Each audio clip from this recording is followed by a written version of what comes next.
देश प्रेम में जीना मरना, राष्ट्र धर्म में कर्म है करना, जीत हार और प्यार तिरंगा, जीवन का है सार तिरंगा। वंदे मातरम, आप देख रहे हैं नेटवर्क 10 और मैं हूं आपके साथ मनीषा झा। हमारे देश के राष्ट्रीय तिरंगे, राष्ट्र ध्वज की कहानियां क्या है? कई ऐसी अनसुनी कहानियां हैं जो शायद आप लोगों को नहीं पता होंगी। हमारे देश के राष्ट्रीय ध्वज के 3 रंग क्या कुछ कहते हैं? जो 3 रंग हमारे तिरंगे में हैं, वो 3 रंग देश को क्या संदेश देते हैं? हमारा राष्ट्रीय ध्वज सबसे पहले कहाँ फहराया गया था? कई ऐसी अनसुनी कहानियां हैं, कई ऐसी रोचक कहानियां हैं जो आप लोगों को नहीं पता होंगी। हमारे इस खास कार्यक्रम के जरिए हमारे राष्ट्रीय ध्वज तिरंगे की कुछ अनसुनी कहानियां हम आपको बताएंगे।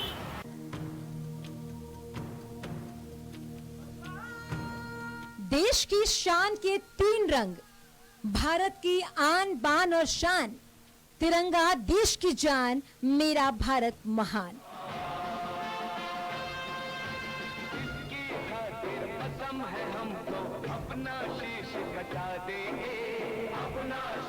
देश के लिए तिरंगा बेहद महत्वपूर्ण और गौरव का विषय है और नाम तिरंगा इसीलिए क्योंकि इसमें इस्तेमाल होने वाले 3 रंग हैं।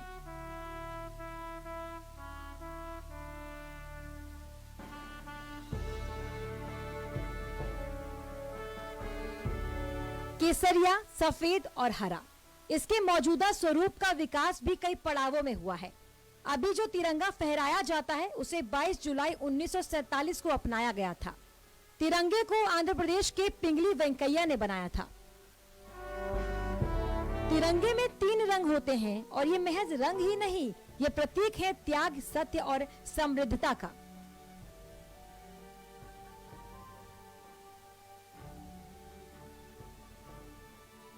सबसे ऊपर तिरंगे में होता है केसरिया रंग, जो त्याग और बलिदान का प्रतीक होता है। फिर आता है सफेद, यानी सत्य और शांति और पवित्रता का प्रतीक। सबसे नीचे है हरा रंग, जो समृद्धता का, संपन्नता का प्रतीक होता है। वहीं अशोक चक्र जो तिरंगे के बीच में होता है, वो न्याय का प्रतीक माना जाता है।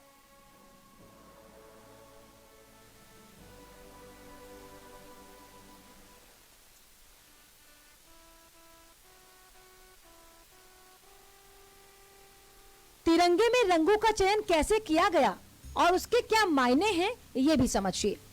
1921 में पिंगली वेंकैया ने हरे और लाल रंग का इस्तेमाल कर झंडा तैयार किया। ये दोनों रंग हिंदू और मुस्लिम समुदाय के प्रतीक थे। गांधी जी के सुझाव के बाद इसमें सफेद रंग की पट्टी और चक्र को भी जोड़ा गया, जो अन्य समुदाय के साथ देश की प्रगति का प्रतीक था। आजाद भारत में पहली बार झंडा कब फहराया गया, इसकी कहानी भी सुनिए। लाल किले के प्राचीर पर 15 अगस्त को देश के प्रधानमंत्री तिरंगा फहराते हैं और आज भले ही ये स्वतंत्रता दिवस का पर्याय है, लेकिन बहुत कम लोग ही ये जानते होंगे कि आजादी के बाद लाल किले पर पहली बार 15 अगस्त को नहीं बल्कि 16 अगस्त 1947 को सुबह 8:30 बजे राष्ट्रीय ध्वज फहराया गया था। इतिहासकार कहते हैं कि देश के पहले प्रधानमंत्री पंडित जवाहरलाल नेहरू ने पहली बार 16 अगस्त 1947 को सुबह 8:30 बजे लाल किले की प्राचीर पर ध्वजारोहण किया था। After hoisting the national flag, the first servant of the Indian people. उस समय नेहरू ने नेताजी सुभाष चंद्र बोस के चलो दिल्ली के नारे और दिल्ली के लाल किले पर आजादी के ध्वज को फहराए जाने के अपने सपने का जिक्र किया था।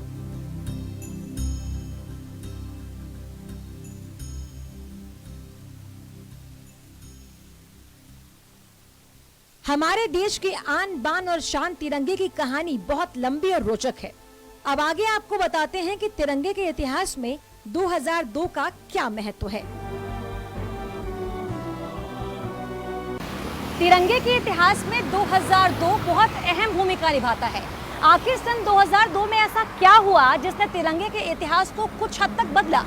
दरअसल देश के हर नागरिक को यह अधिकार है कि वो तिरंगा कभी भी और कहीं भी फहरा सकता है, लेकिन ये सन 2002 में आजादी मिली थी।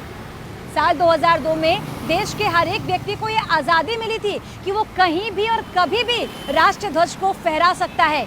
लेकिन एक बात का ध्यान देना होगा, हमारे देश का राष्ट्रीय ध्वज सम्मान का प्रतीक है, इसीलिए इसके सम्मान के साथ खिलवाड़ कतई बर्दाश्त नहीं किया जाएगा।